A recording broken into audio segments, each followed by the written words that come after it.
అనగనగా ఒక ఎడారిలో దారి తప్పిన ఒక చిట్టి కథ విందం పిల్లలు. ఎండిపోయిన ఎడారి మధ్యలో ఒక చిన్న ఎలుక ఉండేది, దాని పేరు చిట్టి.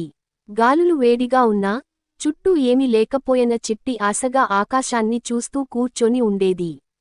ఒకరోజు ఈ ఎడారిని దాటి పచ్చటి ప్రపంచాన్ని చూస్తాను అన్నది చిట్టి పెద్ద కల.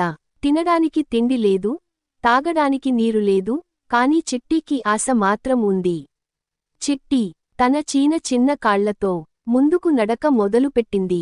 ఒక పాము వచ్చి ఆపడానికి ప్రయత్నించింది, కాని చిట్టి భయపడలేదు. చిట్టి చిన్న బండను చూసి దానిపై నిలబడి ఎడారిని తిలకించింది. దూరంగా కొన్ని చెట్లు కనిపించాయి, అక్కడికి వెళ్ళాలి అని నిశ్చయించుకుంది. గమ్యం ఎంత పెద్దదైనా, తానెంత చిన్నదైనా, చిట్టి ఆశ చాలా పెద్దదిగా మారింది. చివరకు పచ్చటి చెట్ల కింద నీడలోకి చేరింది చిట్టి. అక్కడ తేనెటీగల మధుర గానాలు వినిపించాయి, స్వర్గంలోకి వచ్చిన అనుభూతి. చెట్టుపై కూర్చున్న చోటి తన స్నేహితుడు అయిన చిట్టీని చూసి అడిగింది ఇక్కడికి ఎలవచ్చవో అని. అప్పుడు తన గమ్యస్థానం వేపు ఎలా చేరుకుంది అని వివరించసాగింది చిట్టి.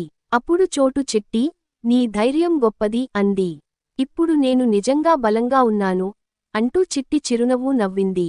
తన కలను సాకారం చేసుకుంది చిట్టి. ఈ కథలో నీతి పిల్లలు. ఆశకు రెక్కలు ఉంటాయి, కానీ పట్టుదలతో కృషి చేస్తే ఎక్కడికైనా చేరవచ్చు.